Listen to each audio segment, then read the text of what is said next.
Agora tá começando a gravar. Eu tô achando tão bonitinho, queria deixar registrado esse logo que vocês têm atrás. Queria um também.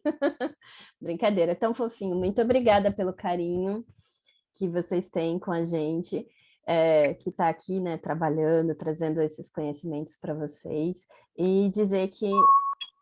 Ops, alguém está tocando música. Que... eu admiro muito a iniciativa do Paul UK, porque ele consegue reunir, vocês conseguem reunir, né? Tantas escolas, com tantas pessoas, com tantas crianças, e atingir um público tão grande. E é um trabalho que eu considero, assim, muito valoroso e, ao mesmo tempo, cheio de percalços no caminho, né? A gente sabe que coordenar uma iniciativa dá trabalho, imagine juntar todas as iniciativas em prol de um bem comum. Então, deixo aqui já registrada a minha admiração por vocês. Muito obrigada também pelo convite. Bom, meninas, semana passada nós terminamos a nossa aula com o trabalho de vocês, né? Com a apresentação, a gente conversou um pouquinho sobre o material que vocês trouxeram, que a Tamires disponibilizou para a gente conseguiu perceber que em inglês nós temos alguns pontos em comum, como, por exemplo, o uso dos FF, né? Das letras, duas letras, né? 2 L's, 2 F's, que a gente viu em alguns textos. Também a gente viu que nos textos das crianças nós podemos, ou dos adolescentes, né? Nós podemos observar não só a transferência do inglês, como também a transferência de uma segunda língua, ou terceira língua que essa criança aprende na escola, né? Dessa língua estrangeira, no caso nós vimos do espanhol. E nós começamos a perceber que dependendo, né, do nível da criança com o português, do seu conhecimento, ela vai amadurecendo não só o seu texto, como também a sua ortografia, certo? Vocês têm alguma pergunta com relação a isso?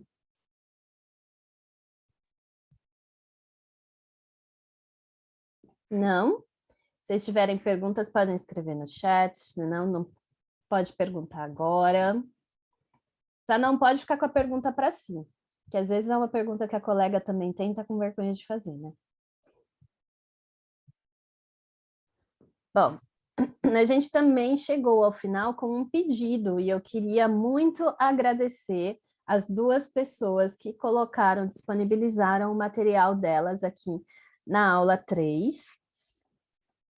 Na pasta tem uma guia de férias e tem um e-book de músicas. São 2 materiais que foram disponibilizados, vou mostrar para vocês. Aqui, né, a gente teve o guia de férias, né, da Sophie. Eu não sei qual foi a iniciativa que fez ou qual foi a professora que colocou aqui, mas eu achei Fui muito... eu. Quem? Fui eu que coloquei. Ela é uma aluninha online minha, já tem um tempo que a gente está junta, e ela, apesar de ser filha de mãe brasileira, ela não fala bem, ela tem muita dificuldade na escrita, e a gente super trabalha, assim, nessa ortografia, nessa formação de sentença, vocabulário, porque ela sempre esquece, então tem sempre que ficar voltando, porque não tem uma sequência em casa, mas ela é esforçada, assim, ela faz com boa vontade, e eu descobri que ela adora fazer as coisas no Canva. Então, eu comecei a explorar isso com ela, porque aí ela pode decorar, e isso ajuda ela a gostar, né, do que ela está fazendo. Uhum. Ótima ideia. E, Roberta, conta pra gente, esse daqui é o material final, né? Que você colocou aqui. Mas como é que você chegou até este material final? Que tipo de correção você trabalhou com ela? Eu falo muito, na verdade, eu tenho os acentos, sempre sou eu que coloco, porque o teclado dela não tem os acentos. Uhum. Então, sou eu quem colocou. A gente começou com as entrevistas, então eu fiz esse modelo que está lá no final, que tem um modelo de entrevista. Eu fiz a entrevista para ela imprimir, então a mãe dela imprimiu para ela. E aí ela fez entrevista com pessoas durante as semanas, acho que ela fez durante umas 2 semanas, tem até uma que ela fez comigo, porque eu tinha acabado de voltar de um passeio, então ela fez uma comigo. E algumas coisas a mãe dela ajudou ela a redigir em português, outras ela escreveu em inglês e a gente traduziu juntas na aula. E eu faço muito assim, eu não corrijo com ela, assim, de ir lá e corrigir. Então, ela vai se corrigindo. Então, o que eu faço é falar assim, ó, vamos prestar atenção aqui nessa palavra. Daí eu falo, peço para ela olhar a minha boca. Às vezes eu dou uma soletrada, porque ela troca muito o I e o E, o H com o R. Hoje também ela fez o som do U no lugar do A. Então, assim, eu vou falando e ela vai corrigindo a ortografia, né? Só a acentuação que eu coloco para ela e algumas coisas ela precisa que a gente trabalhe na tradução, mas outras eu falo, essa palavra tem em inglês igualzinho, pensa aí um pouquinho. Então, assim, eu vario, sabe? Eu tento variar a forma como eu faço, como é que eu chego nessa aluna, porque ela está comigo há mais de 2 anos. E é uma aluna que a gente está sempre voltando, voltando, voltando. A sensação que eu tenho é que nada vai para frente, mas na hora que eu coloco ela para escrever, que é nesse tipo de trabalho, eu vejo que ela está pegando o português, né? Ela tem coisas ali, ela já consegue organizar uma frase, esse tipo de coisa. Então foi assim, foi a gente fazendo junta. Ela foi montando junto comigo, mas ela fez as entrevistas à mão e depois a gente passou isso a limpo e eu fui corrigindo junto com ela, mas raramente eu digito as coisas, eu só volto no que ela digitou para colocar a acentuação e ela mesma vai. Lembra do H? O H não tem som, mas na hora que ele se junta, ele tem som. Aí, por exemplo, trilhas, né, que tem o LH. Ela já sabe de tudo, ela sente quando tem acento nas palavras. O próprio tio, assim, eu sempre volto, lembra da mãe, do pão, da mão, esse A, o que tem nele? Tem um acento, então ela já sabe. E a gente foi construindo isso aos poucos, assim, a gente demorou um tempinho para fazer, mas eu percebi que ela curtia o Canva, então eu achei que foi uma boa usar ele a nosso favor, assim, para o online, né? Sim. Qual a idade dela? Ela agora está com 13 anos, ou 12 anos. Ela tem, assim, é um trabalho que muito obrigada, eu agradeço realmente, Roberta, por você ter colocado, porque às vezes a gente pensa, nossa, trabalhar online com esse pessoal, né? É um pouco complicado, e como é que vai trabalhar essa parte da aquisição ortográfica mesmo, a questão do corrigir, o que eu tenho que corrigir, como eu posso atuar, intervir nesses momentos, e aqui a gente viu que é uma atividade super prática. A Roberta trouxe ali um modelinho do que ela tinha que fazer, e ela foi com a ajuda da professora, com a ajuda da mãe, com ela, com o conhecimento mesmo que ela tem, construiu todo esse material, que tem para ela muito mais valor, né? Não só linguístico, mas também afetivo, né? E acaba que ela vai gravar muito mais as questões ortográficas, né? O ão, ou família com acentos, do que se ela tivesse o tempo todo um trabalho feito já programado, pré-programado pela professora, né? Camila, deixa eu só, desculpa, eu estou falando demais, né? Pode Mas falar. é só para dar o contexto, assim, porque o outro trabalho que eu coloquei, que é das canções de Natal, eu fiz ela redigir a letra das músicas ouvindo. Então foi bem legal, porque a gente trabalhou essa escuta das músicas de Natal, e esse trabalho aí, esse e-book que a gente fez de férias, eu fiz ele usando algumas técnicas do Mo. Então, eu entrei no e-mail do PowerK, fiz um e-mail como se a minha escola, o Brazuquinha, estivesse pedindo isso para o PowerK e o PowerK tivesse me procurado para poder... Não, como se as escolas, como se o PowerK tivesse procurado a minha escola para alguém fazer esse material, porque as mães estavam muito perdidas no que fazer com as crianças nas férias de verão. Então, ela teve um porquê também para poder fazer esse guia, né, de viagem. E o de Natal, eu também, foi a Karina que me ajudou. Você lembra, Karina? A Karina da ABCD, ela gravou um áudio solicitando. Lembro, sim, Rô. Ela gravou um áudio para mim solicitando as músicas, porque os alunos da escola dela queriam cantar as músicas de Natal, mas não tinham as letras, se a gente podia fazer as letras das músicas. Então, eu sempre tento colocar um porquê também para ela poder fazer, E a ideia é disponibilizar isso online. Então, eu já tenho autorização da mãe e tal, para a gente colocar isso online. Então, quando chegar o verão desse ano, eu vou colocar online lá no Brazuquinho para quem quiser baixar o material para ter algumas dicas feitas por uma aluna, né? E ela fez um videozinho também, eu acho, para esse guia falando. Uhum. Sim, e aqui ela escreveu ouvindo as músicas. Eu tenho até o link aí embaixo, tá vendo? Do YouTube, Uhum. que são as músicas, então a gente colocava a música e ela ia escrevendo, a gente voltava, ouvia várias vezes, fez aos poucos, e quando foi, acho que a gente fez isso em 2 natais, quando foi o Natal desse último Natal, agora ela completou com novas músicas. Então já Uhum. tem 2 anos que ela trabalha nesse mesmo e-book aí, e a gente vai aumentando ele, e a primeira vez que a gente fez, eu ensaiei com ela para ela cantar, a gente chamou a mãe dela lá na casa dela, e ela cantou as músicas para a mãe dela, que ela tinha feito aí nesse material. Uhum. Uhum. E no A mãe caso aqui... chorou, né, gente? Porque a menina dela não fala português com ela. Aí a mãe vê a menina cantando um tanto de música em português. Mas através da música a gente também aprende outras línguas, não é mesmo? Isso E ela é... ficou extasiada de ver que tem música em inglês que a gente canta em português, né? Tem muita tradução aí. Uhum. Isso é verdade. E aqui no caso também poderia usar como estratégia, né, para mostrar a ortografia correta, trazer o texto escrito depois falar, olha, vamos comparar, né? Vamos ver se está tudo certinho, o que que faltou, o que que está diferente, né? É, é Algumas a um gente fez material. completando no WordWall, sabe? Que completa a Uhum, música. Teve uhum, algumas aí que eu coloquei lá e ela foi completando lá, e depois a gente passou para cá. Enfim, a gente foi variando a forma, mas a ideia era essa, de treinar um pouco a escuta dela com as músicas. uhum. Sim, até porque, né, a pronúncia, a escuta e depois a escrita, tudo está interligado. Mas muito, muito obrigada, Roberta, pela ajuda, por disponibilizar esse material aqui para a gente ver também como que a gente pode trabalhar. E meninas, quem quiser, quem tiver a fim de postar alguma atividade para a gente conversar aqui, por favor, coloquem lá na pasta, fiquem à vontade, porque a gente pode ver o material, a gente pode vivenciar e entender como surgiu, né? Mas às vezes a gente tem tantas ideias, fala, não vai dar certo, não vai funcionar, e de repente a colega já fez, a gente fala, é isso, né? Que ideia legal. Então, Boa noite. Oi. Oi, Camila, desculpa interromper. Eu tentei colocar o material hoje no Drive, eu não sei se estava travado, eu não consegui. Eu acabei mandando para você por e-mail, desculpa, queria me desculpar por isso. Então, depois, se você quiser dar uma olhada, que acho que agora não vai dar tempo. Tá Tá bom? bom, tá bom. Obrigada. Obrigada também por avisar, então eu vou olhar depois no e-mail, e aí eu já posto aqui.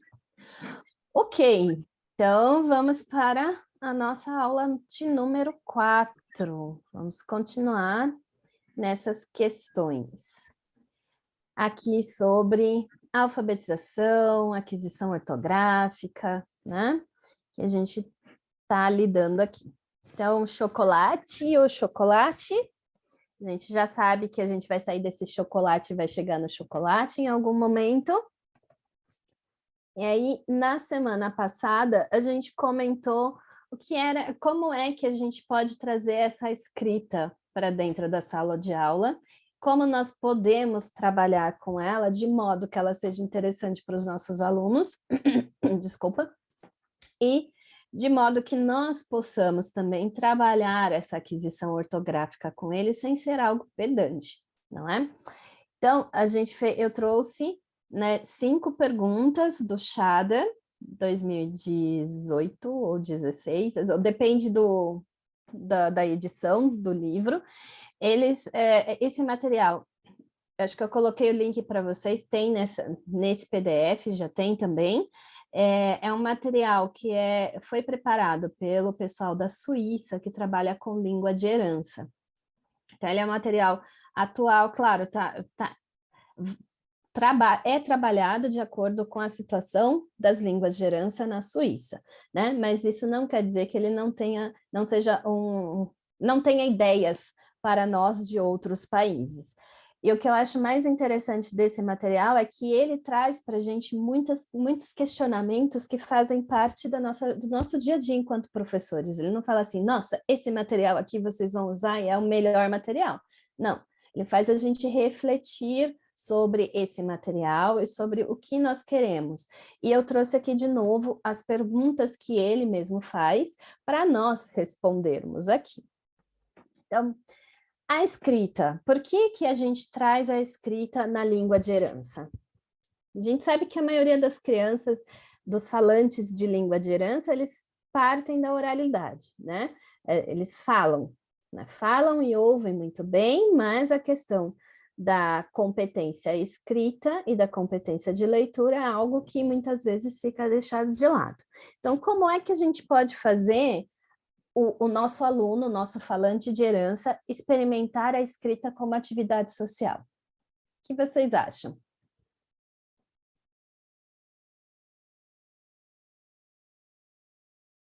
Podem escrever no chat, pode abrir o microfone. Troca de cartas é uma forma de trabalhar a escrita com intenção. Que mais? Fazer um livro para apresentar para uma outra turma. Obrigada, Rita. Lourdes, você quer falar também?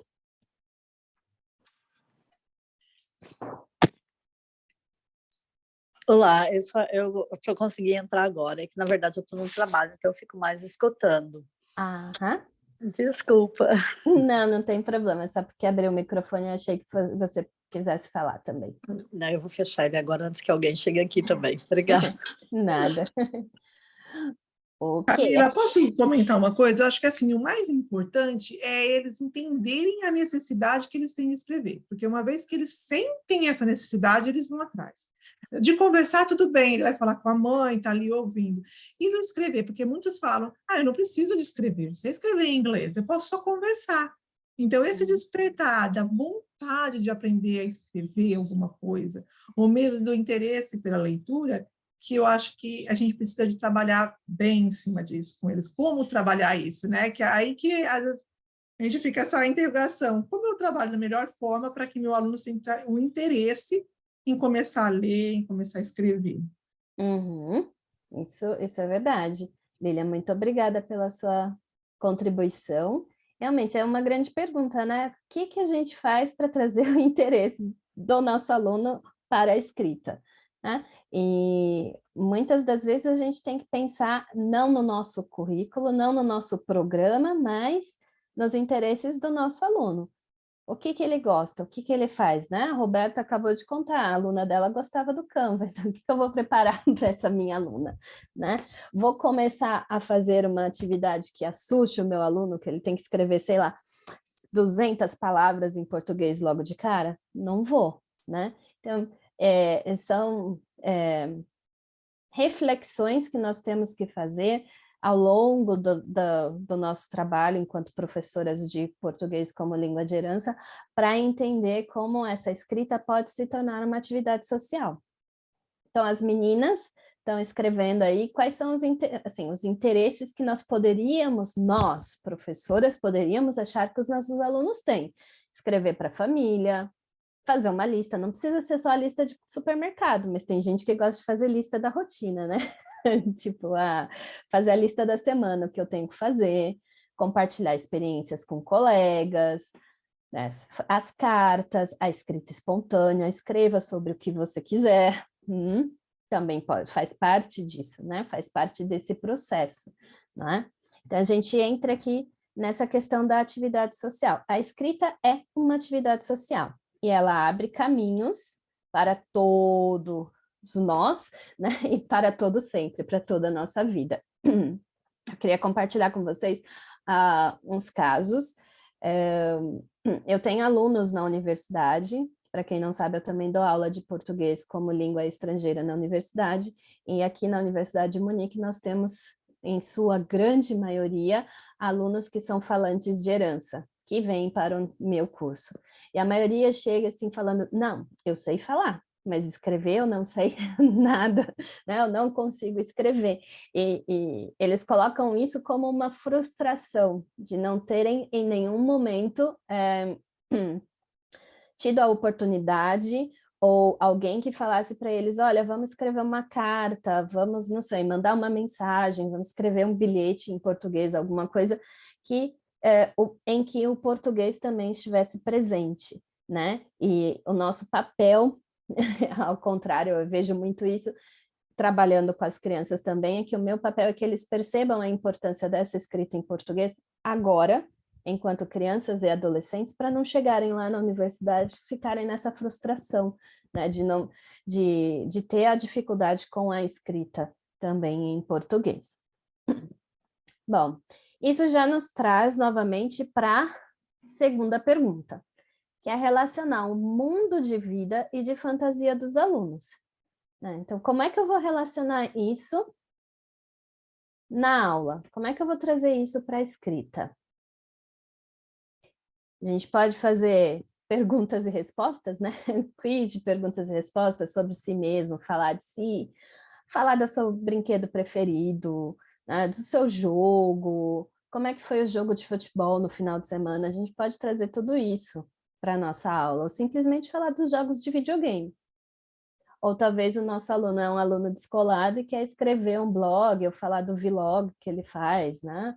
Do Instagram. Fala, vamos fazer no Instagram, vamos escrever lá alguma coisa para postar no Instagram. São atividades válidas. E, ao mesmo tempo, a gente não pode esquecer que a fantasia é algo que faz parte da vida da criança. Tá? Então, o que leva esse meu aluno para o mundo da fantasia? Tá? O que a gente pode trazer? Uma coisa interessante que a gente pode ver é aquele livro, O Diário de um Banana, né? Que tem tradução para diferentes línguas, porque esse aluno não pode ler esse livro na língua dominante, não pode ler em português e escrever ele mesmo um diário para ele, um diário fictício, ou continuar com esse diário, né? Trazer isso tudo para a sala de aula. E aí a gente entra no ofertar diferentes tipos de textos, meios e funções de escrita. Tá? É que não tem muito o que dizer, né? Mas é só reflexão mesmo. Será que a gente oferta diferentes tipos de textos, diferentes meios e funções da escrita? Será que a gente já pediu para o nosso aluno escrever uma carta de reclamação? Eu vou reclamar, não sei, porque o cachorro do vizinho late muito alto, ou qualquer outro tipo de reclamação, né? Escrita dirigida e escrita livre. Isso está balanceado na nossa aula? Como é que isso funciona, né? A gente coloca regrinhas lá na escrita dirigida que tem o poder, né, de fazer os nossos alunos escreverem pouco ou escreverem muito, como é que está, né, esse processo. E, claro, trazer diferentes processos de estratégias de escrita, né? E aqui eu digo assim, vamos criar uma lista de vocabulário antes do que a gente está precisando, do que você vai precisar, ou, não sei, como é que você escreve em inglês? O que você pode trazer dessa sua estratégia para o português? Tá? Isso tudo são propostas que a gente precisa pensar. Vocês têm algum processo, alguma estratégia de escrita que vocês usam com seus alunos? Vocês falam, nossa, isso dá muito certo.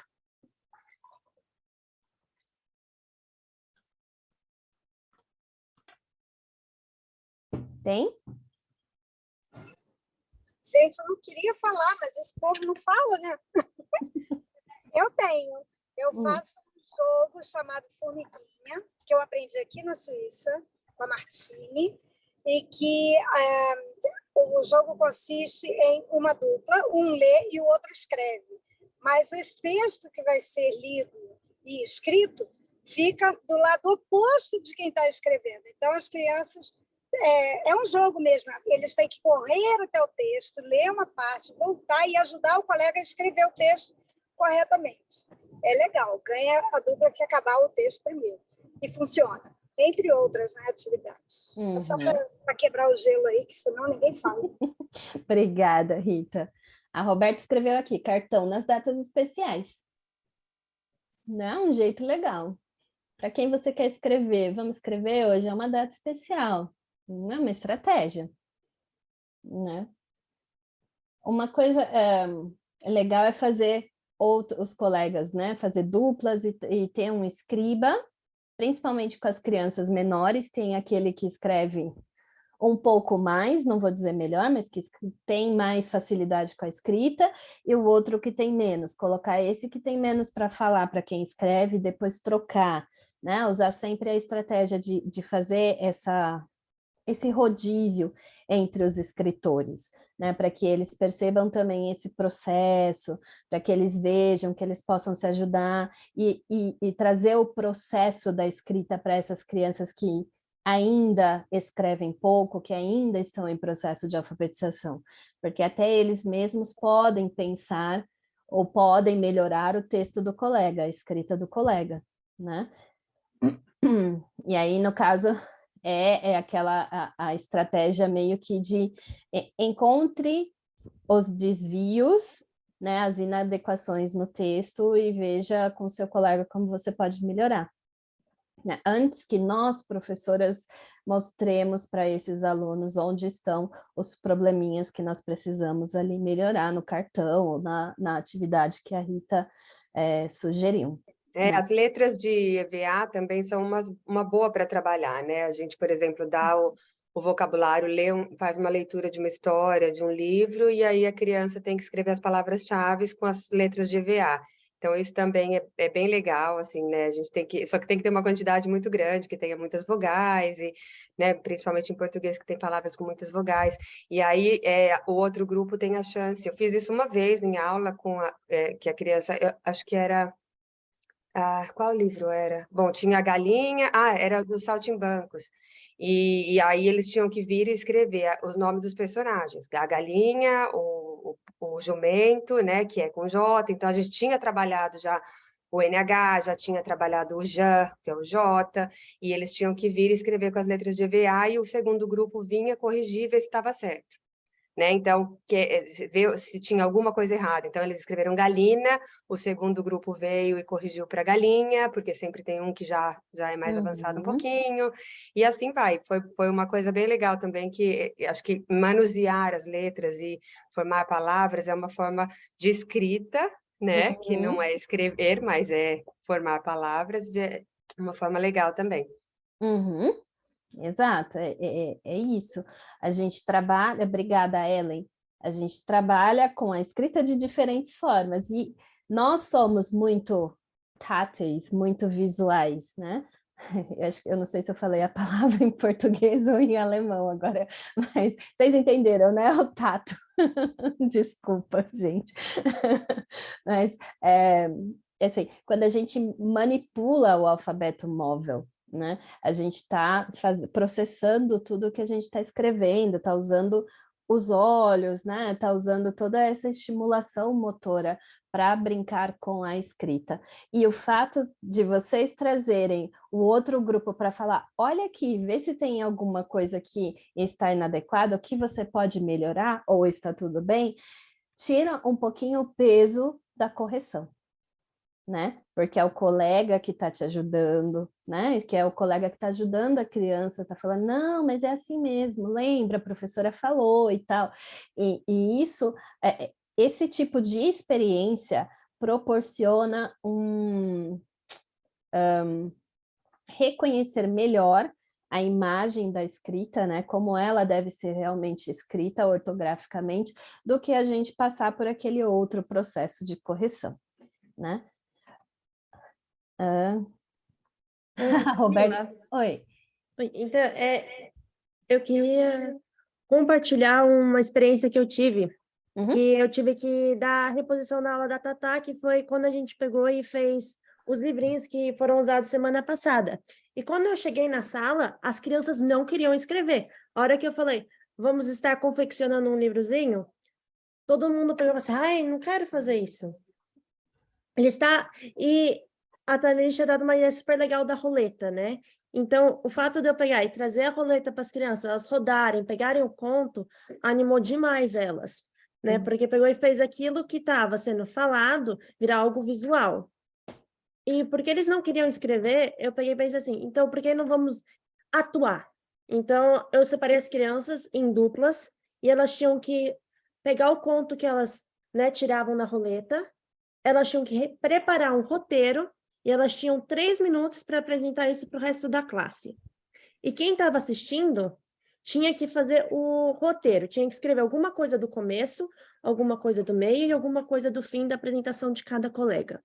Mas o fato de ter eles terem que levantar, terem que vir na frente, terem que fazer meio que uma brincadeira legal, todo mundo se empolgou para fazer, todo mundo quis fazer o roteiro, todo mundo quis sentar em dupla, todo mundo teve a vontade de escrever. E assim, por mais que não foi uma competição, entre si, eles estavam querendo um provar para o outro que eles conseguiam fazer também. Que um conseguia fazer legal, então eu também consigo fazer. E foi assim, uma experiência fantástica, porque a gente verbalizou, a gente escreveu e as crianças não sentiram que elas estavam escrevendo.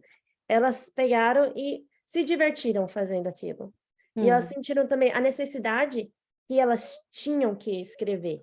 Elas perceberam que não adiantava só falar.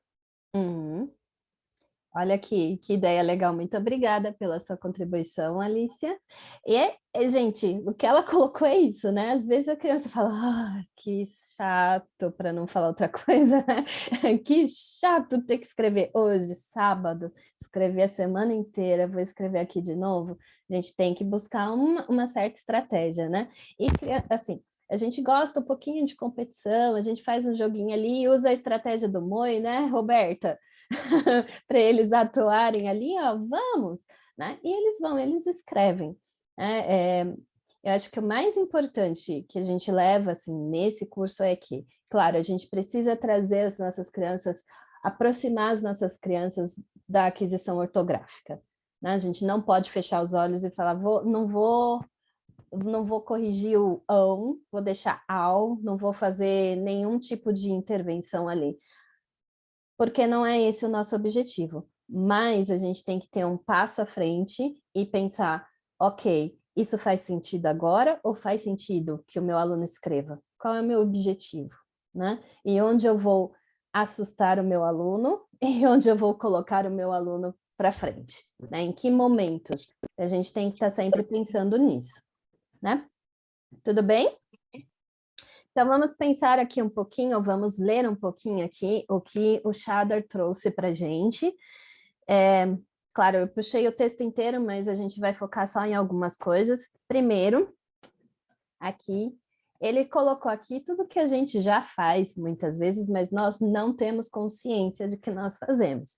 Primeiro, diário, lista de compras, são, em poucos casos, né, são processos não comunicativos, ou seja, não é algo que eu me comunico, que eu comunico para outra pessoa, né? Nesse caso, um diário é só para mim. Se outra pessoa ler o meu diário é porque pegou escondido. Uma lista de compras, geralmente eu faço para mim e vou riscando ali nas minhas compras, né? Mas outras atividades com prática social, carta, cartão, né, o livrinho, tudo faz parte dessa prática social. Então, assim, a gente quer que os nossos alunos escrevam, então a gente tem que decidir para quem nós vamos escrever e por que nós queremos que eles escrevam, né? Sim. É para mim, professora, ou é para eles mesmos? Tá? E pensar nisso. Aqui, eu acho que isso é o que a gente tem que levar, assim. A caneta vermelha é insuficiente como destinatário da escrita. Se eu estou lá rabiscando o texto do meu aluno, eu estou sinalizando para ele que ele não é capaz. Né? E já que nós sabemos disso, né? Nós já falamos sobre isso. O que caracteriza, em sua grande maioria, um falante de herança, que a competência escrita tem um nível menor, né, de uso para esse falante de herança, então por que eu vou canetar lá todo o texto do meu aluno? Eu vou buscar o quê? Eu vou buscar momentos estratégicos, aquele momento em que eu sei, ok, agora nós vamos ver isso daqui, porque assim não se consegue entender o seu texto, ou porque assim se escreve melhor, mas eu vou escolher 2 ou 3 tipos de desvios que mais aparecem, e mostrar para eles aqueles desvios, como se escreve ortograficamente correto. Os outros, eu passo. Daqui a 2, 3 semanas, eu pego mais 3 e mostro, né? É melhor do que pedir para eles repetirem as palavras o tempo inteiro, né? Assim, a gente pode refletir com os nossos alunos que atividades a gente pode fazer, que textos a gente pode ler, né? Que tipo de correspondência a gente pode ter. E decidir com eles significa que eles também têm esse compromisso com a escrita, né? É um compromisso. Tipo, no caso dos alunos, né, do blog, que vai escrever um blog, é uma decisão que tem que ser em conjunto. Não adianta a professora querer escrever um blog e falar, vou colocar o texto de vocês na internet, porque os alunos não vão estar muito interessados. Agora, se a gente fala, não, gente, vamos escrever, colocar lá, todo mundo vai ler, vocês querem ler, lá, lá, lá. Vamos fazer um blog, vamos fazer um jornal, o que vocês acham mais interessante? A gente vai trabalhar com isso que eles acham mais interessante, né? Serve para os pequenininhos também? Serve. Para aqueles que estão no início da alfabetização? Serve. Né? Essa entrevista, por exemplo, que a Roberta mostrou aqui, é um exemplo claro de que serve para esses pequenos. Né? A gente pode pedir para a mãe e para o pai ajudar, trazer os pais para esse compromisso com a língua de herança, para ajudá-los a fazer. Eles sabem escrever uma ou outra coisa? Então, trazer essas coisas que eles sabem escrever como compromisso para a escrita. Um cartão, né? Aqueles textos que a gente sempre faz, que é comum e que eles sabem. Né? Mamãe, eu te amo. Papai, eu te amo. Feliz Natal, né? Algumas coisas assim que são pequenas, são curtas, mas que fazem sentido para essas crianças que querem trazer alguma coisa para a família.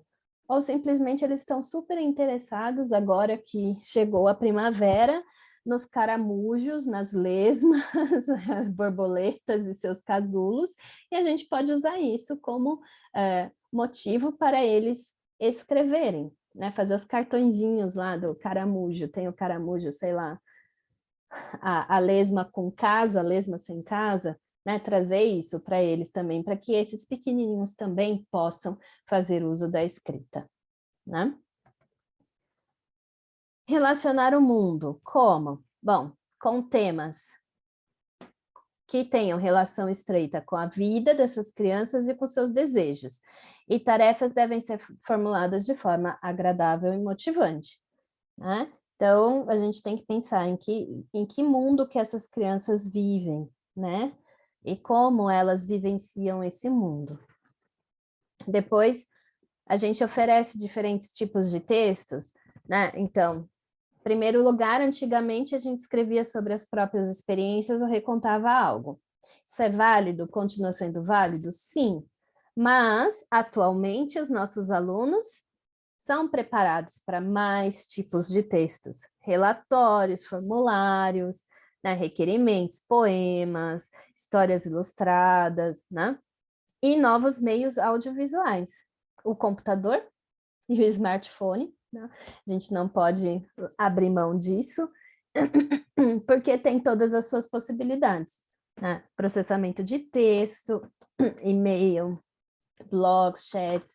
E uma coisa legal que isso proporciona para a gente é que o Word, por exemplo, ou o Google Docs, tem lá a correção, já o modo correção. Então, a criança escreveu alguma coisa, ele já vai dar diferentes tipos de possibilidades de como escrever aquela palavra.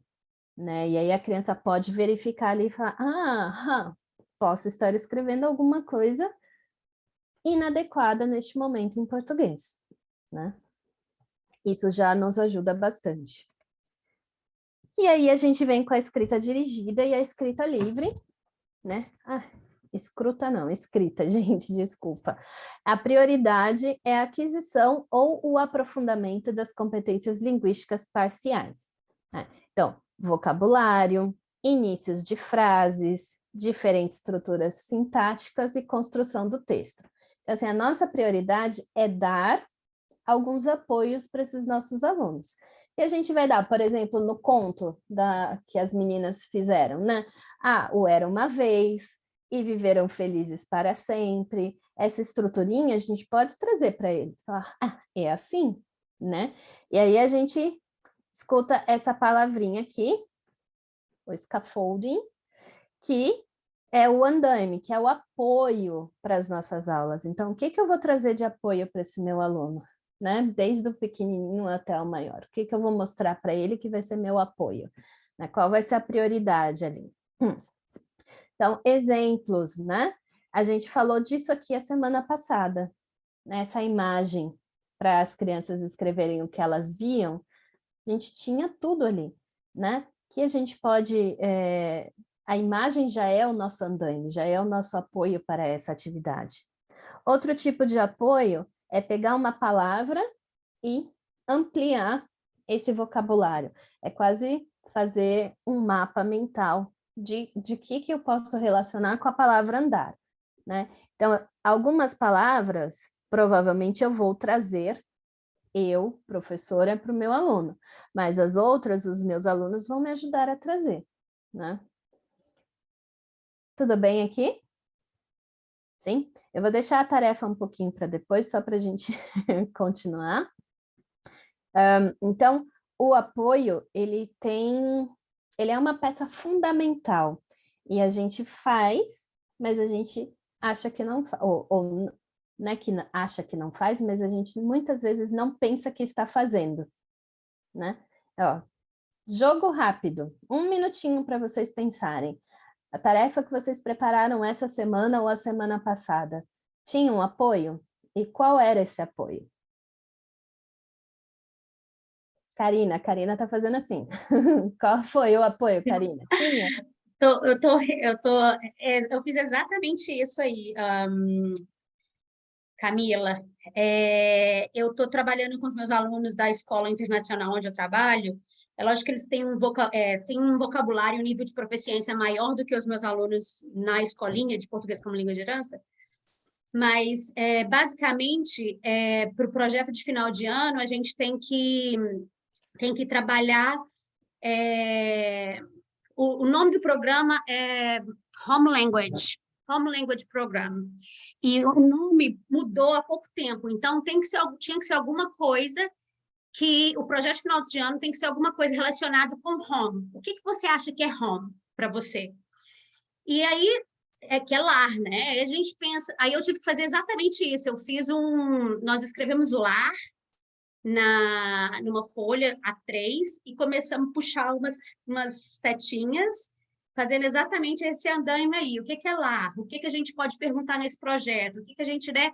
E foi exatamente isso, foi crescendo. E agora a gente já está na fase de produção de um material, porque como é um projeto de final de ano, a gente tem que apresentar o resultado do que é home for you, what does home means to you, o que lar significa para você. E é tão engraçado que quando as crianças começam a falar de lar, não é só o lar da casa física, mas é aonde você mora, é o cheiro da comida, enfim, é tão complexo. Por fim, agora nós estamos colocando todas as nossas respostas no Padlet. Então, as crianças estão sendo convidadas a entrar no Padlet e escrever suas respostas. Ao mesmo tempo, elas estão entrando para ler o que os amigos escreveram. Então, está um trabalho super legal. E foi tudo a partir desse scaffolding aí que eu fiz com a palavra lar mesmo. Uhum. Basicamente é isso. Obrigada pela sua contribuição também, Karina. E vejam, né? É algo que, assim, a gente faz muitas vezes e não presta muita atenção no que a gente está fazendo, né? A Karina Oliveira colocou aqui a onomatopeia e sons do alfabeto no chat para trabalhar sons. Também, né? Esses cartões que a gente usa, né? Muitas vezes eles também são um apoio para as nossas aulas e todo tipo de apoio que a gente possa trazer para os nossos alunos. Se a gente traz uma estrutura frasal para eles, já é um apoio, né? Se ele não conhece, é um apoio. Uma entrevista, quais são as perguntas que eu vou fazer para essa entrevista? É um apoio. Vou trazer uma entrevista para o meu aluno ler? É um apoio, né? Eu estou ajudando ele aqui a avançar nos seus conhecimentos, né? E quanto mais eu escrevo, quanto mais eu visualizo, mais rápido é a aquisição ortográfica. Tá? Camila, a gente dá um exemplo do exercício para o aluno, igual vem nos livros do Brasil mesmo, né? Vem o primeiro exemplo completo, para depois o aluno fazer outros de maneira semelhante. Isso também é um apoio? Isso é mais uma indução, né? Pois Eu acho que o apoio, na verdade, não é você mostrar para ele que ele tem que copiar aquela estrutura, mas você falar, ok, isso daqui são formas que eu posso dar para você e que você pode utilizar. Agora, um exercício que ele vai copiar, né? A mesma coisa que você deu no exemplo, não é um apoio. Mas se ele tiver que mudar, eu vou dar um exemplo do que eu fiz hoje. A minha dúvida é por conta de um exercício que eu fiz. A gente estava trabalhando os objetos das partes da casa, né? Então a gente olhou um banheiro, a gente jogou um jogo que ela viu o nome de várias coisas, e depois eu falei, então agora seleciona 3 objetos. Aí ela escreveu os nomes no Jamboard mesmo, assim, nos post-its. Aí ela colocou, por exemplo, não vou lembrar nenhum agora, né? Mas sei lá, vou colocar banheira. Daí eu coloquei assim, eu uso a banheira para tomar banho. Aí eu deixei esse pronto. Esse foi um exemplo. Aí embaixo eu coloquei assim, nós e nós. Aí ela fez, nós usamos a banheira para poder trabalhar essa conjugação, sabe? Que era o que eu queria que ela olhasse. Assim, quando eu uso, nós usamos a banheira, ela usa a banheira. Então ela fez isso com base nos primeiros exercícios que a gente tinha feito, que foi de vocabulário, e depois a gente transformou ele num de sentença. No caso, isso também é um apoio que você pode trazer para o seu aluno, para ele entender o que você quer que ele faça, né? Vamos colocar aqui, ele usa a banheira para, né? Você fez a frase inteira, para tomar banho. Eu fiz o exemplo inteiro. Eu fiz inteiro, para ela ver. Aí o próximo eu coloquei assim, nós. Daí ela tinha que fazer, nós usamos a banheira para para tomar banho, entendeu? E ela fez depois no ela. Aí depois ela escolheu outro objeto, aí, enfim, ela foi fazendo com outras partes da casa. Sim. O que a gente pode dizer aqui é que, sim, é um modo de você colocar como um andaime, como um apoio para esse aluno. Acontece que aqui, nesse caso, a gente não vai ter muita... é um apoio limitado, né? Ele limita a criança a escrever naquela estrutura.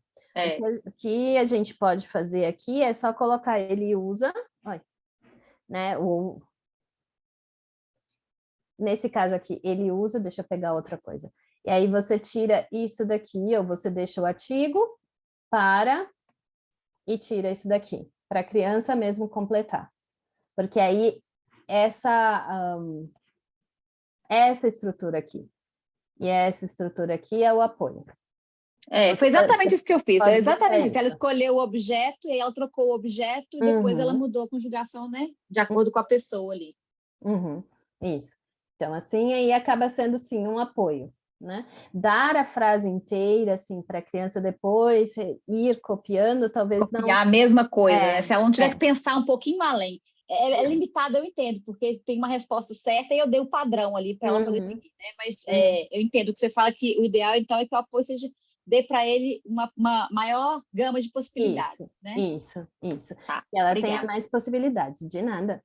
Só para ampliar realmente esse uso, né? Tipo, ele usa ou nós usamos, para quê? E aí pode tirar o usa, né? Porque aí a criança pode usando outros verbos também dentro disso. E Camila, desculpa de novo, mas uma pergunta.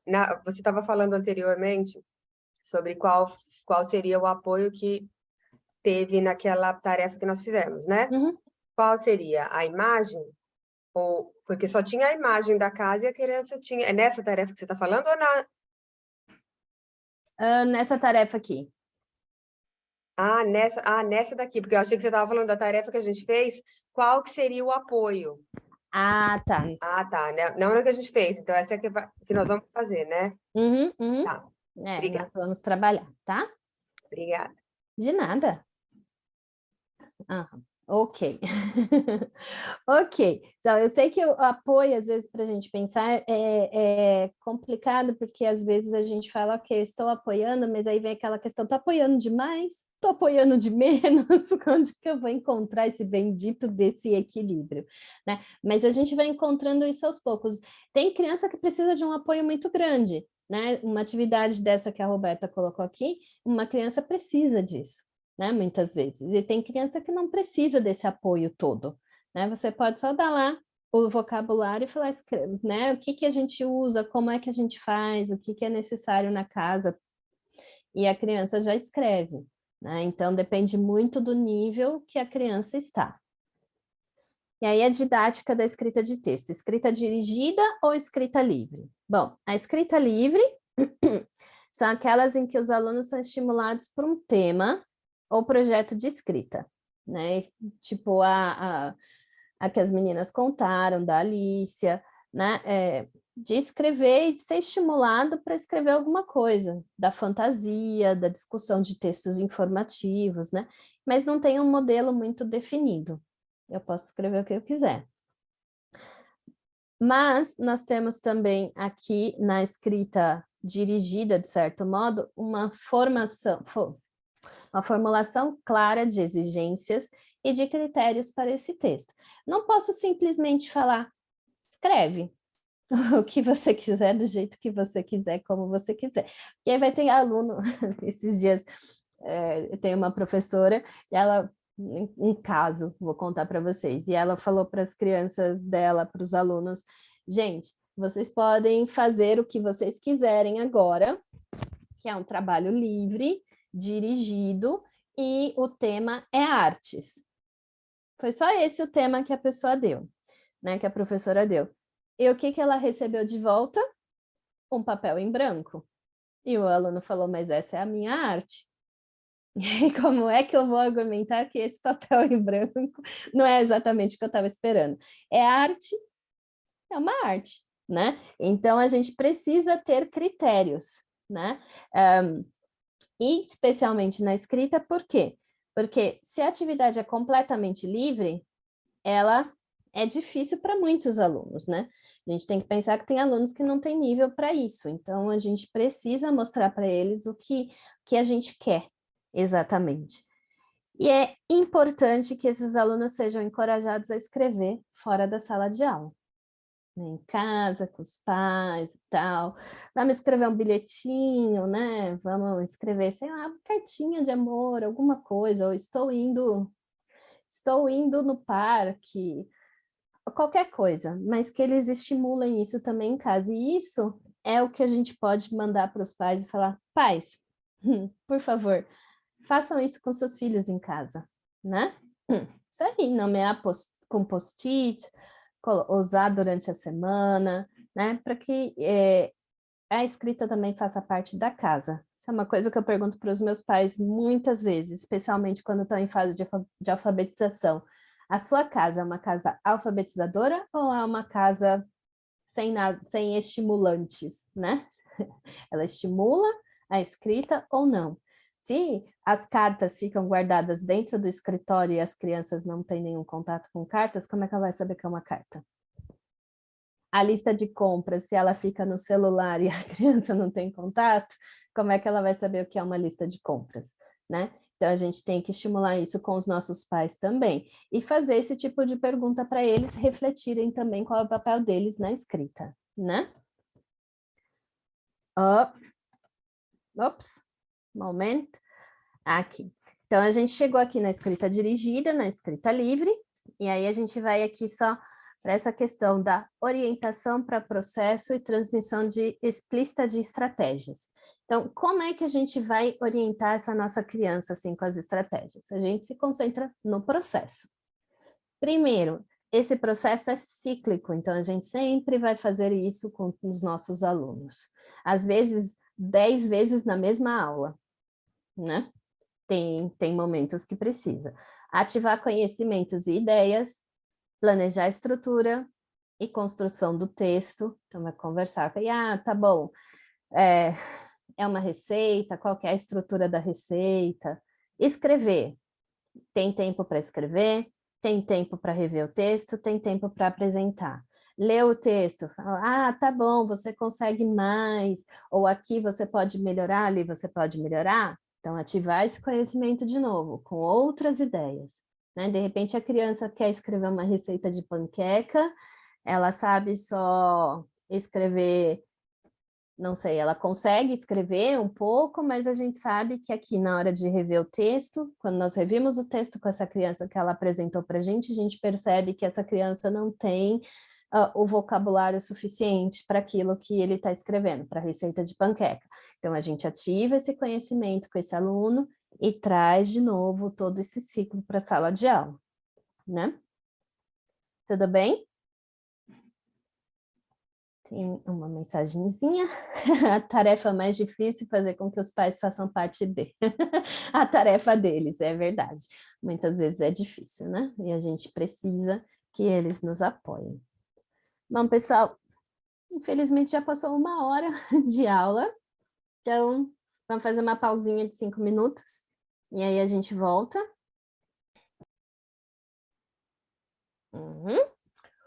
Ok, então vamos lá para a nossa última hora de aula. Vamos continuar. A gente estava falando do processo, né, da escrita, e como é que a gente trabalha com tudo isso, com as estratégias de escrita. E aí surge aquela grande pergunta, que é a questão do material didático. Material didático, isso é uma pergunta, foi a pergunta que eu fiz, inclusive, na chamada para vocês, deixei a perguntinha lá, como é que a gente trabalha com os pais que chegam e falam, oi pessoal, professora, esse material aqui é um material que o meu sobrinho está usando lá na escola dele no Brasil, é um material maravilhoso e você tem que usar isso com meu filho, né? E isso é algo que a gente fala, e agora? Como é que eu vou falar para esse pai, né? Como é que eu vou trabalhar com esse pai sobre essa questão do material didático? Então, a gente também tem que pensar um pouquinho nisso aqui nesse curso, que a gente está falando de alfabetização, de correção, de tudo, a gente tem que pensar nisso em especial, porque essa fase, né, da alfabetização é uma fase que muitos dos pais comparam os seus filhos com os seus sobrinhos e conhecidos lá no Brasil, e a gente precisa de argumentos concretos para falar, não, esse material é legal, mas ele é legal para uma criança que trabalha com esse livro na escola no Brasil, e não para gente que está aqui na Inglaterra, no UK, trabalhando com as crianças só aos sábados. A gente não vai dar conta de um livro daquele de jeito nenhum. Tem muitas questões envolvendo este livro, né? Este material didático. Então, o que a gente pode falar sobre isso? Que é um material didático? Vamos começar por aqui. Falar que todo recurso didático é todo material utilizado como auxílio no ensino-aprendizagem do conteúdo proposto, para ser aplicado pelo professor a seus alunos. E no POU, a gente precisa pensar que ele deve ter uma conexão da prática discursiva com o cotidiano do aluno. Ele deve trabalhar a questão da afetividade, porque essa é uma das características do falante de herança, né, gente? Muitas vezes ele vem por conta dessa afetividade, porque os pais trazem, porque tem a relação com os avós, é uma série de questões afetivas que esse falante chega para a gente nas nossas iniciativas. E o material de Poe deve ter uma visão plurilingüe. Mas o que é isso, essa visão plurilingüe? Uma visão de que esse meu aluno, ele não vai ser monolingüe na minha sala de aula, né? Ele já vem com várias bagagens linguísticas para essa sala de aula, não só a sua língua de herança. Ele tem a língua dominante, a língua escolar, ele tem as línguas estrangeiras que ele aprende na escola, ele tem um ou outro conhecimento de uma língua, porque, sei lá, ele passou uma semana de férias em algum lugar e ele aprendeu alguma coisa que ele vai trazer para a sala de aula. Então, esse material tem que ter essa visão plurilingüe também, né? Eu mostrei para vocês, acho que alguma aula, né, que às vezes eu coloco lá para as crianças a bandeirinha do Brasil, a bandeirinha da Alemanha, para eles escreverem nas duas línguas e compararem, né? Quando eles não conseguem escrever algo em português, a gente usa o alemão como apoio para que eles possam, então, fazer essa escrita. E isso vem dessa visão plurilingüe, de ver esse meu aluno como um todo que usa diferentes línguas, né, em diferentes momentos, e que pode trazer todas elas como um andaime para a minha sala de aula, certo? Ok. Então, voltando aqui para o Shader, que material didático, então, que eu vou trazer? Bom, estratégia de ensino nenhuma é capaz de fazer tudo, assim como nenhum material. Né? Vamos falar para você, quando a gente vende um material, né, qualquer material que a gente quer vender, a gente fala que o material é perfeito, né? Pensa num cosmético, para ficar com a pele linda, maravilhosa, sedosa. Essa pessoa não vai falar se tem algum probleminha, se não vai fazer bem para a pele de um, se tem contraindicações. E vai falar que é o melhor. É a mesma coisa com o material. Né? Cada material tem a sua vantagem e a sua desvantagem, e que são adequados, né, com os objetivos e conteúdos de aprendizagem particulares. Por isso que o material que está lá no Brasil é um material adequado para aquele contexto, mas ele não é adequado para o nosso contexto. Né? Então, quando a gente vai pensar nesse material, a gente tem que pensar também, ok, é um material legal? É, mas ele supre as necessidades dos meus alunos, né? Como é que eu faço isso? Eu sei que todo mundo aqui queria muito ter um material maravilhoso de português como língua de herança, que todo mundo no mundo inteiro pudesse utilizar. Mas, se a gente pensa no nosso aluno como um todo, muitas vezes o que o material lá de vocês, né, no UK vai trazer para esse aluno, que necessidades os alunos de vocês têm, é um pouco diferente das necessidades dos meus alunos, né? Então, pensar que tem que ter um material uníssono, né, que é para todas nós, é um pouquinho, eu diria um pouquinho inocente da nossa parte pensar nisso. Né? A gente tem que pensar um pouquinho além dessa necessidade, das nossas necessidades. E o que esse material adequado precisa?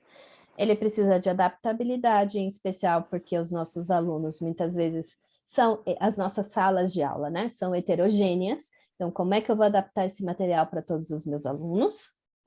Ele precisa dialogar entre as culturas, né? Eu acho que tem um microfone aberto. Ela precisa dialogar entre culturas, né? E esse diálogo precisa estar presente nesse material, né?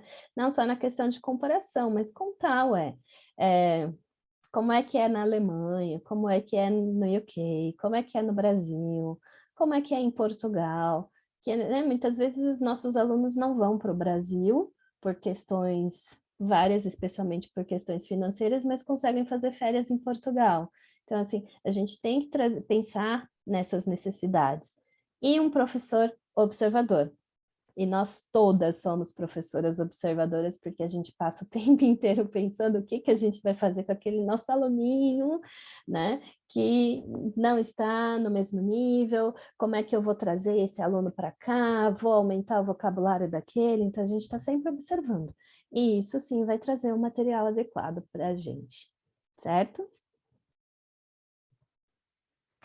Então, o material adequado, né? Ele tem um conteúdo adequado que permita a comparação e a transferência.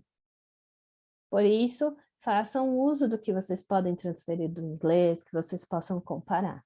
E ele traz também a questão da competência intercultural, essa relação, né? O que eu tenho, como é que eu posso lidar com uma criança que é plurilingüe, pluricultural, se dentro do livro eu não tenho uma competência intercultural.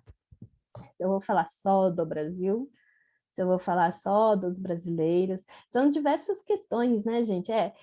Se vai tratar as pessoas, como é que vai ser a imagem dessas pessoas lá dentro, Que tipo de alimentação que vai trazer, que tipos de animais que isso vai trazer, né? São animais que vivem só no Brasil, são animais também que nós conhecemos dos nossos países, dos países onde vivemos, tudo isso precisa ser pensado. Então, os tipos de materiais que a gente costuma usar, né, em nossas salas de aula são materiais do nosso país de origem, materiais diversos, avulsos, a gente pega lá, olha e fala, ai, que legal, vou trazer isso para a sala de aula.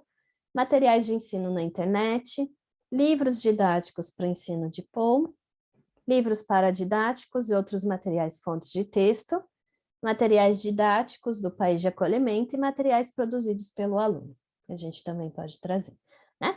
E eu não vou deixar de falar aqui que a maioria desses materiais didáticos aqui de ensino na internet somos nós professoras que produzimos e compartilhamos, né? Isso é o que mais tem, somos nós que fazemos o nosso material. Né? Não tem uma aqui que nunca fez um material para o seu aluno dentro desta sala de Zoom. Todas nós fizemos. E aí a gente entra em diversas questões, né? A questão do livro. Que material que eu vou escolher? Livros didáticos para ensino de POU. Existe, não existe? Como é que ele é? Ele é realmente para o ensino de POU ou ele não é para o ensino de POU? Né? Vamos discutir um pouquinho, vamos pensar nessa estrutura. Hoje, como a gente fala, né, da aquisição ortográfica aqui nesse curso, eu trouxe 2 exemplos de materiais didáticos para o português como língua de herança, que dizem isso na sua introdução, que são para crianças que moram no exterior, crianças que nasceram no exterior, e que tratam dessa fase de crianças em fase de alfabetização. Então, nós vamos observar eles um pouquinho, e vocês depois vão me contar um pouquinho o que vocês observam aqui. Esse daqui é esse kit aqui. Eu acho que algumas de vocês devem ter contato, conhecimento, né? O kit, ele é feito para as crianças em fase de alfabetização e ele traz sempre essa questão da letra, depois ele vai para as sílabas, né? E une ali as sílabas e traz as imagens de trabalho. Então, observando aqui esse material, o que a gente pode falar dele? Quando vocês observam, vocês pensam, ele é um material que ele permite que nós façamos uma comparação, uma transferência entre línguas, uma transferência, né, das línguas em contato, ou ele é um material mais fechado, tem competência intercultural, se sim, qual? O que nós podemos observar? Qual é o nosso olhar enquanto professoras? Quem já usou pode comentar.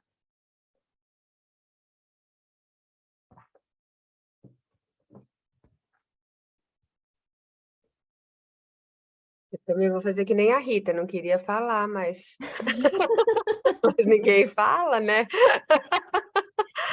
Eu dou 5 minutos, dou-lhe uma. Bom, eu acho assim, essa parte imagem e texto é bem legal. Isso com certeza é super válido para a nossa língua de herança, né? Para o ensino da língua de herança, é super válido, principalmente se a imagem for imagens reais do objeto, da paisagem, ou o que você quer que seja. Porém, esse B com A, tá? Eu acho que não se aplica. Em inglês, pouco se fala em sílaba. Existe sílaba, claro, as crianças, mas eu não vi meus filhos crescerem falando em sílabas em inglês, por exemplo.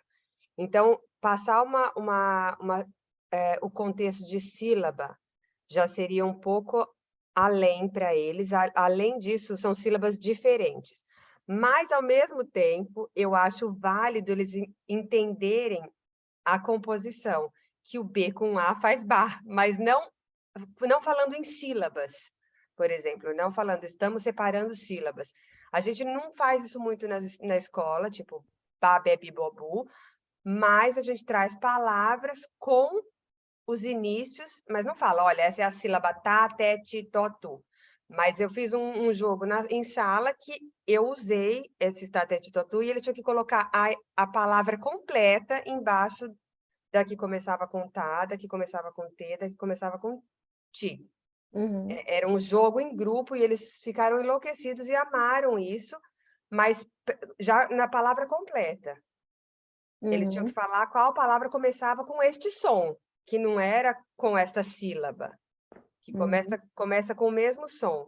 Então, eles tinham que pôr as três imagens abaixo do tá, as 3 imagens abaixo do té, as 3 imagens abaixo do ti, que eram imagens, né, por exemplo, não, tricô, trapézio, que a gente estava falando de circo, né? Então, eles tinham que usar aquela palavra que fazia o mesmo som embaixo do jogo, mas não usei em momento algum a palavra sílaba. Vamos separar a sílaba. B com E faz B, Bá com A faz A, Bá, entendeu? Que eu acho que isso, não sei se funciona, né? Pelo menos essa é a minha visão. Vamos ver se alguém tem mais uma outra visão diferente. Tem algumas coisas Obrigada. no chat aqui, Camila. Aham. É quase mecânica a forma de preencher, a Roberta falou.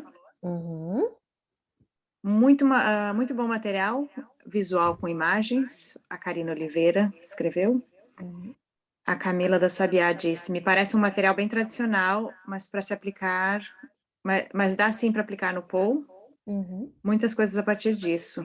Aí depois ela concorda com a Ellen lá no final também, vou pular só para falar o que ela disse. Mas no contexto inglês, fica complicado achar um equivalente. Como explicamos sílabas quando em inglês temos palavras como apple, night, spring? Aí também tem da Camila dizendo, usamos sons fonéticos ao invés de sílabas na alfabetização aqui. E por último, a Roberta, bom, para acrescentar vocabulário, mas é descontextualizado. Provavelmente o aluno vai esquecer rápido. Obrigada, Sabrina. Mais alguém quer falar alguma coisa? Eu acho que, como todo material, tem seu lado positivo e seu lado negativo. Não sou contra o Babebi Bobu, mas eu acho que tem a hora e a oportunidade de ser usada.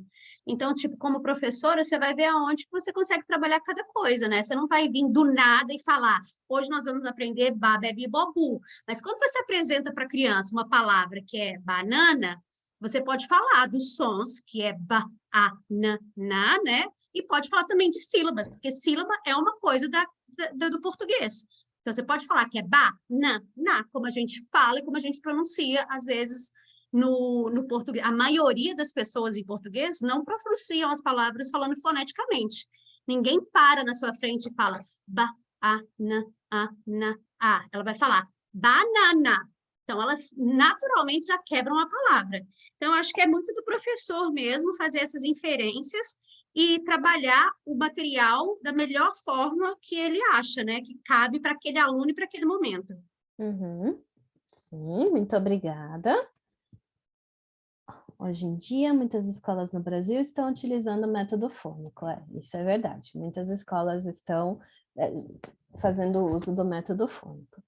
Eu acho que vocês, meninas, pontuaram, quem quiser falar, só erguer a mão, abrir o microfone, né, de novo, mas vocês pontuaram algumas coisas que são interessantes, né? Tem a questão da contextualização da sílaba, que a gente pegar uma criança que ainda não tem essa noção de sílaba é difícil, mas a gente pode trabalhar, talvez aqui fazer um trabalho de comparação e falar, ok, no alemão ou no português e no inglês tem o brr, né? É um pouco mais complexo, mas também faz parte de uma sílaba que o B caminha junto com eles também, né?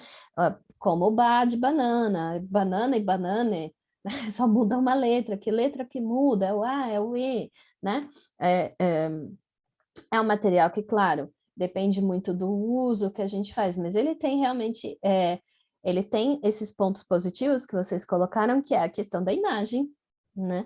E ajuda muito a criança nesse momento a entender a imagem, né? Qual que é essa imagem? Ah, é boneca, é boneca, né? Isso daqui a criança vai olhar e vai falar, o que é isso, né? Vai perguntar, né? Aqui eu, assim, com a letra A, é claro que o material tem várias partes, né? A gente não pode analisar um material só por 2 páginas, a gente tem que analisar o material como um todo, mas aqui, por exemplo, essa atividade aqui do A é algo que eu não acho interessante. Por quê? Porque a gente tem aqui a palavra, a gente destrincha a palavra e tal, vê quais são as letras, beleza, mas depois a gente só usa o A, né? Então a gente não faz nenhum outro uso das outras palavras. Está sempre considerando a letra A, que o nosso aluno já conhece, que muitas vezes não é o que causa interferências das nossas línguas dominantes no português. Então, assim, esse material aqui talvez eu deixaria, eu não usaria essa folha. Essa folha aqui, por exemplo, já vem com uma competência intercultural aqui, que é algo que a gente não vê no Brasil, mas que a autora provavelmente pensou, dado o local onde ela vive, que é a bola de futebol americano, né? Isso, assim, pelo menos na minha realidade onde eu vivia no Brasil, uma criança não sabia que existia uma bola de futebol americano, mas aqui tá aqui, né? Ou a bola de tênis, né? Depende muito da realidade. Então tem uma competência intercultural dentro desse material, foi cuidadoso, né? Porque ela sabe, E, com provavelmente. licença um pouquinho. E é Uhum. legal também porque bola de basquete, o tênis, o futebol, o golfe, mesmo o futebol americano, tem uma escrita mais ou menos parecida com o inglês. Eles também podem, né, como você já tinha comentado, usar as 2 línguas. O que muda aqui, que acrescenta aqui futebol, com 2 L's, o ball, aqui né? Um L. Uhum. Sim, sim. Então, muito obrigada. Então, aqui a gente pode trabalhar com essa consciência, né? Com essa competência de, isso se chama assim no Brasil. Ó, a Roberta, foi a Roberta que escreveu agora? Regina. O do rugby, né? Então, tem que colocar, né? Aqui. Ué, tá.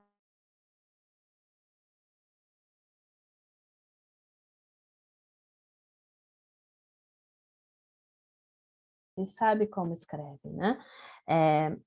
Então, a gente tem que pensar nesses materiais, olhar esses materiais com esse toque nós de professor de língua de herança mesmo, e falar, ok, isso eu posso usar, isso eu não posso usar. Isso é relevante, isso não é tão relevante. Isso daqui meu aluno já viu na escola, eu não tenho por que voltar a isso de novo. Se é só para marcar o A, né? Eu não preciso marcar o A no português. Não preciso ficar fazendo a criança aqui a falar, tá bom, aqui tem janela, e escrever o A de novo.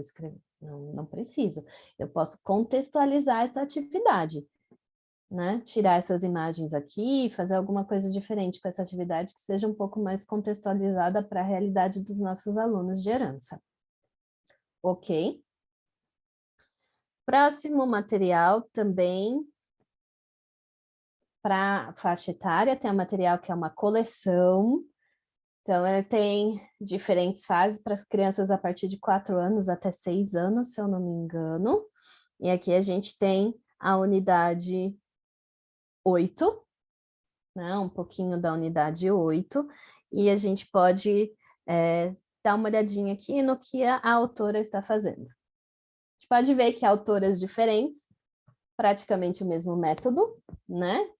Método de alfabetização, que é aquele método que a gente conhece, ou que a gente aprendeu, né? O método silábico, e aí a gente entra aqui nesse material. Então, olhar quais são as competências, né? O que a gente pode usar, como é que a gente usaria, faz sentido usar isso na minha sala de aula.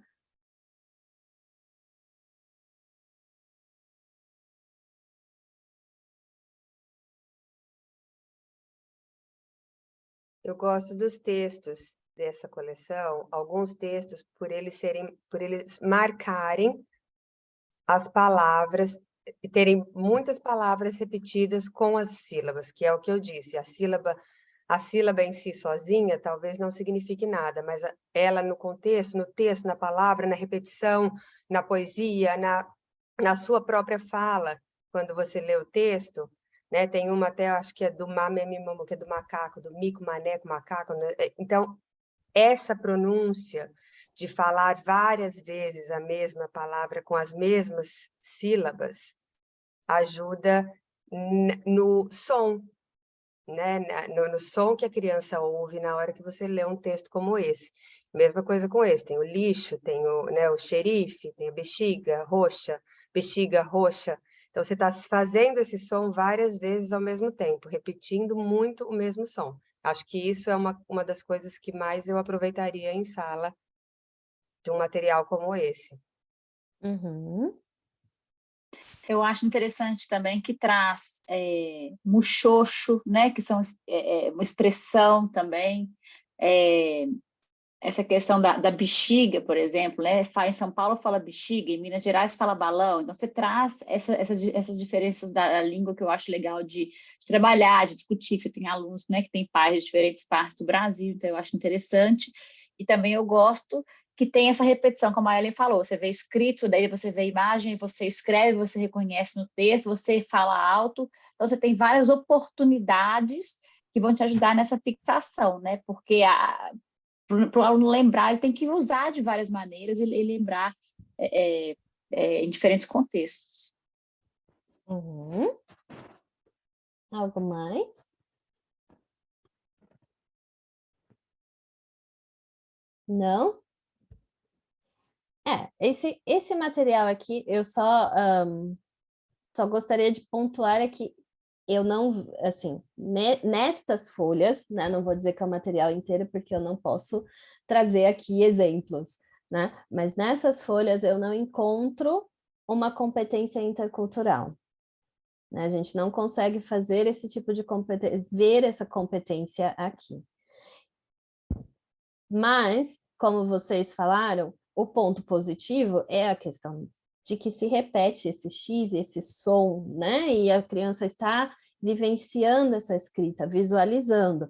Então, tem a imagem aqui, tem aqui escrito, depois vem aqui para o texto, que é um texto que não é muito autêntico, mas serve para o objetivo dele, né? Foi um texto provavelmente criado para esse objetivo. E aí a gente tem que questionar um pouquinho, ok, é legal esse texto? É legal, mas e aí, é um texto autêntico? Como é que eu vou fazer uso desse texto em sala de aula ou não? Né? E vem essa questão de novo, tudo bem, o método silábico é porque a nossa língua traz essa questão de sílabas, sim, mas o que esse meu aluno traz do inglês? Será que eu preciso realmente bater nessa tecla do silábico, né? Ou será que não? E aí outra questão que a gente tem que pensar, tá? A gente está falando do X, dos sons do X, e aí já entra o mesmo som com letra diferente. Como é que eu faço essa transição, né? Entre esses assuntos que são importantes para a ortografia do nosso aluno. Então, a gente tem que pensar em usar. É legal, né? A gente começa a ler, a gente fala, nossa, que legal, tá fazendo o tempo inteiro, xaxa, xixoxu, tá aparecendo ali, mas o que faz sentido aqui? O que vai fazer muito sentido para o meu aluno, né? Neste caso. Certo? Alguém mais? Não? Ok. Então, aí a gente tem um material que é usado em Buenos Aires, foi elaborado por professoras de português em Buenos Aires, mas é um material utilizado para as crianças que aprendem português na escola como língua estrangeira, né? Então, ele já vem com uma outra pegada, né? Ele já tem uma estrutura diferente, porque ele é usado provavelmente 2 a 3 vezes na semana nessas escolas por crianças com praticamente a mesma faixa etária. Acho que esse material aqui é o da 2ª série, e aí ele vem com atividades assim. Então, para cuidar da higiene, os objetos, e aí, né? Apoio, procure no dicionário o nome de cada objeto. Procure também o nome de cada parte do corpo, né? E aí complete lá as frases. Bom, objetos para cuidar, partes do corpo e as frases. Calçar para proteger os cortar, talalá, escovar e assoar, né? É um material já com outra estrutura, que a gente pode usar também com os nossos alunos, e ele traz outras experiências para a gente, né? Então, que tipos de experiências a gente vem aqui? Dá para fazer comparações, transferências, como é que a gente usaria, para que turma a gente usaria, o que que vocês acham?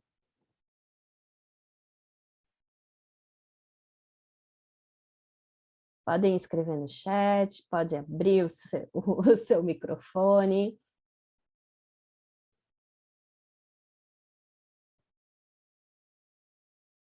As crianças já têm que ter um certo vocabulário, né, para poder escrever aí, porque como não tem tudo escrito no livro, calçar sapatos, né, não tem sapato escrito, por exemplo, calçar o tênis, então ele já tem que ter uma certa bagagem para poder conseguir completar tudo isso, assim, eu não sei se todas as palavras que estão embaixo estariam em cima. Tá tudo aqui. Tá tudo aí? Ah, tá. Tá tudo aqui. Né, o trabalho da criança aqui, no caso, seria procurar um dicionário, né? E depois transpor para cá.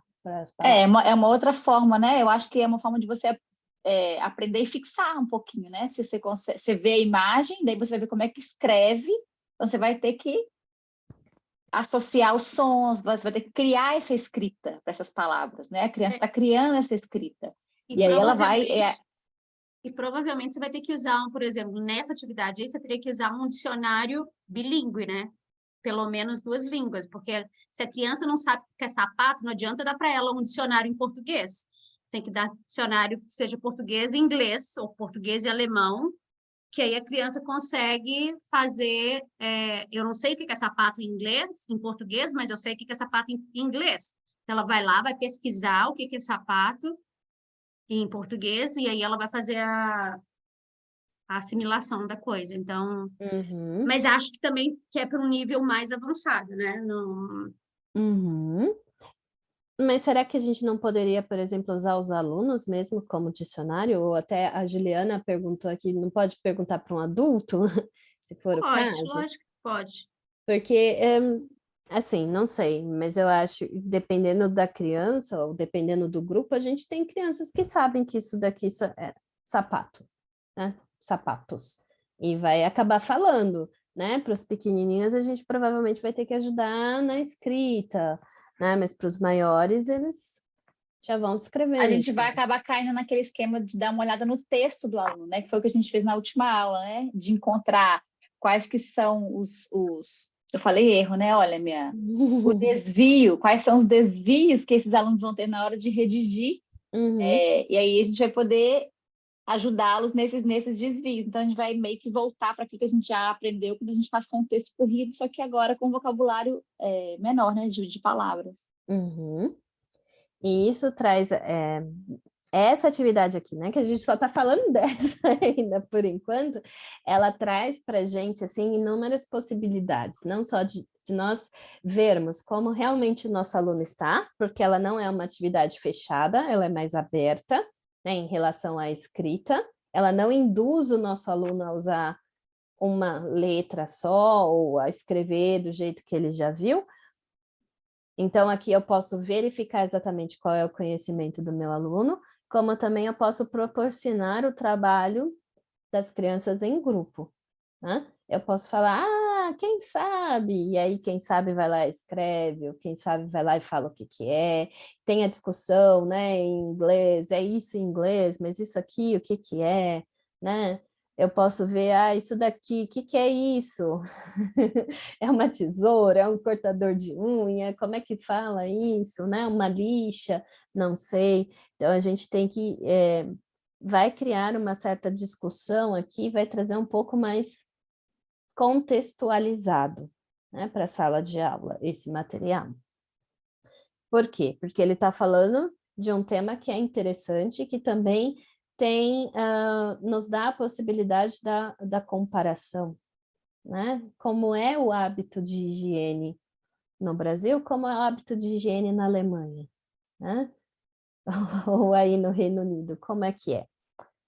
eu assoo o meu nariz toda vez que eu preciso, ou eu assoo o meu nariz escondido, ou, né, eu assoo o meu nariz na frente de todo mundo na mesa e deixo lá e tá tudo bem. Enfim, a gente vai ter esse tipo de discussão aqui, né? E ele vai usar, isso mesmo, Roberta, ele vai usar aqui nessa unidade o que ele precisa para o seu dia a dia, é mais contextualizado, né? Mesma coisa aqui, a gente tem um outro material que é um material autêntico, que é esse cartaz aqui da campanha de vacinação, e aí eles já colocam aqui as características, né, desse cartaz. O que chama a atenção? Por que é um cartaz de campanha? Tem a chamada de atenção, tem a data e o local do evento e tem o nome do organizador de evento, né? Então, daqui eu já posso tirar uma atividade, né? Que cartaz que a gente quer fazer, que evento vocês querem criar, como é que a gente criaria esse cartaz, ou, sei lá, a gente vai ter a festa da escola, né, das iniciativas agora. Festa de verão, a festa de encerramento, vamos criar um cartaz? E as crianças mesmas criam o cartaz para a gente. São métodos diferentes que a gente vê nos 3 livros que a gente trouxe até aqui, né? É claro que esse livro aqui, ele foi criado para estar numa escola e ser usado por muito tempo, né? Então, ele tem muito material, mas eu confesso que até isso aqui eu poderia usar para uma criança pequenininha, né? Para uma criança mais em fase de alfabetização, né? Que está sendo alfabetizada neste momento. Por quê? Porque ela pode escrever aqui, eu posso fazer os nomes em papéis e colar na parede, colar no quadro, eu posso trazer outros apoios para essa criança, do mesmo modo que ela pode simplesmente, por ela mesma, testar a sua escrita com um cartaz, né? Fazer ela mesma um evento para ela, e colocar lá, festinha de aniversário. Tem criança que adora convidar os amigos para festinha de aniversário. Vamos fazer uma chamada pública. O seu aniversário vai ser público, né? Vamos fazer aqui o cartaz. Então, são diferentes oportunidades que esse material traz, que a gente pode trabalhar e pode trazer essa questão intercultural para cá, utilizando o que os nossos alunos já sabem e já aprenderam na escola. A gente não precisa voltar a essa situação mais mecânica daqui, né, que é de escrever, ver, copiar, ler, ou dessa daqui, né, que a gente faz a cópia do ba, do bé, do bi, bo, bu, mas a gente traz os que os nossos alunos já sabem, né, isso é uma coisa que para quem está com os pequenos de 4 ou 5 anos, quando eles estão começando a escrever, eles querem escrever tudo, né? Eles têm vontade de escrever tudo. Então, ou eles ficam a não sei escrever, ou eles querem escrever tudo. Tem os 2 grupos. A maioria das crianças, você fala, vamos escrever um cartão, vamos escrever um cartaz, vamos fazer isso, fazer aquilo, todo mundo vai e faz. Mesmo que seja um cartaz em folha A3, que cada um contribui com alguma coisa. Eles vão fazer, porque eles têm a curiosidade da escrita. E isso daqui está muito mais próximo da realidade deles, se a gente trouxer, sei lá, o cartaz de um circo que está lá na cidade que eles moram, do que a gente pegar aquele outro material e ficar fazendo algo que é mecânico que eles já fizeram na escola durante a semana, né? Tudo bem? Ok. E aí a gente tem aqui de novo o material que a Roberta disponibilizou para a gente. E a gente vê aqui as dicas do andaime, o material elaborado pela própria criança, que foi lá e escolheu esse material, né, escolheu tudo dentro do aplicativo, do Canva, né? E trouxe essas informações todas para a gente, que a Roberta já contou aqui. Então, para ela chegar a este material, ela também precisou passar por todo esse processo. A Roberta mesmo contou que essa aluna tem muitas dificuldades ainda na escrita. Então, quando a gente tem um aluno que tem muitas dificuldades na escrita, a gente vem para cá, né? A gente vem para os andaimes, né? Os apoios, a gente traz eles com mais... para que eles fiquem de uma forma mais visível para o nosso aluno. Então, para fazer, né? Ela não precisa escrever uma frase inteira, mas ela só precisa colocar o que tem de interessante para fazer. Imperdível, né? São palavras. Imperdível, tem o L aqui no final, né? Esse de no final, que a criança precisa pensar, precisa entender. Tem o vocabulário, a questão do léxico, né? Como é que eu entendo isso, esse imperdível, e traz a realidade dela para cá. Então, faz com que esse material seja muito mais afetivo para essa criança do que um outro material que talvez não chame tanta atenção para ela. Ok? Eu não sabia de quem era, então eu coloquei Pão e ok, depois eu coloco Roberta. Enfim. Tudo bem, gente? Sim? E aí a gente senta aqui um pouquinho e coloca as questões dos materiais. Como é que a gente vai analisar um material que chega nas nossas mãos muitas vezes? Então, a gente vai pensar nessas questões de apresentação, de estrutura, conteúdo e de elementos inerentes ao POU.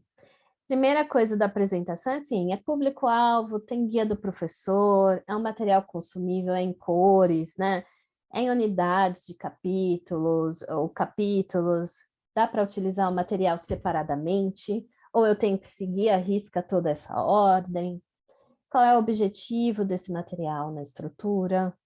Que tipo de sequenciação didática eu tenho, né? Eu posso ver, começa com vocabulário e vai aumentando o nível, né, de dificuldade, ou é o contrário, o nível de dificuldade primeiro maior vem antes, e depois lá embaixo vem o mais fácil, o exercício mais fácil. Quais são os conteúdos, qual é o papel do professor, do aluno, né, do material, conteúdo, né? Qual que é o objetivo que eu tenho no ensino da língua e da cultura? Que modelo é esse de competência comunicativa? Eu consigo ter uma aplicação prática da teoria, a progressão, diferentes gêneros textuais. E, né, o mais importante, valoriza os conhecimentos prévios dos meus alunos, né? Traz elementos linguísticos e culturais de outros países. Os textos são autênticos, o meu aluno vai encontrar esse texto em algum lugar, né? Tem critério etário, assim, ou critério de neutralidade, né? Tem muita gente que diz que nada é neutro nessa vida, né? Material didático, então, nunca está em cima do muro porque ele vem recheado dos pensamentos dos autores, e isso é verdade. Mas a gente pode, sim, buscar uma certa neutralidade quando a gente trata assuntos que são cabeludos de uma forma mais neutra, sem dar a nossa opinião direta, né? Sendo imparcial. E o critério etário é usado para todas as idades, é para uma idade só, como é que isso funciona? Dá para ser usado em grupos heterogêneos, tem temas transversais, como esse da higiene, que eu posso trabalhar em português, né, em biologia, eu posso, né, trabalhar somente a higiene, e tem a questão aqui da metalinguística, que é toda essa questão de competência mesmo entre línguas, né, dessas línguas em contato. Eu posso fazer uso disso tudo? Então, talvez esse material seja adequado para o meu grupo, né? Senão, a gente precisa continuar adaptando esses materiais, né? Mas há um modo que a gente pode trazer para que as crianças façam parte, ou para que nós possamos ajudar as crianças a entenderem como é a escrita no português, certo? Então, só antes da gente terminar, porque me fizeram uma pergunta, as crianças menores, elas não têm, né, de 4, 5 anos, como é que eu vou trabalhar essa questão da escrita com elas? Deixa eu pôr aqui, que são as referências, então eu vou fechar aqui. Quando a gente tem as crianças que estão em fase de alfabetização, a gente muito provavelmente vai trabalhar mais com palavras do que com sentenças, né? O texto a gente vai ler, tudo a gente vai fazer esse papel de leitor e de escriba para esses alunos, mas a gente sempre tem que estimular essa criança a trazer o que ela conhece da escola, do que ela está aprendendo, para as nossas aulas. E isso é muito importante para essas crianças pequenininhas, porque elas estão testando o conhecimento delas em todos os momentos. Então, se eu trago para elas um texto, eu falo, vamos escrever o nome dos animais, vamos usar, sei lá, o alfabeto móvel, mas sem um julgamento de falar, não, isso daqui está errado, isso daqui não é assim, isso não se escreve assado. Não, a criança escreveu. Eu já ia falar em alemão, o cansaço bateu agora. A criança escreveu. Tá lá uma escrita, sei lá, tem números, tem letras, tem tudo ali, né? Tem garatus de tudo naquela escrita. Aceitem esse material que ela escreveu, estimulem, né? Olha que legal, você escreveu jacaré, né? Por quê? Porque ela está nesse processo de validação da escrita.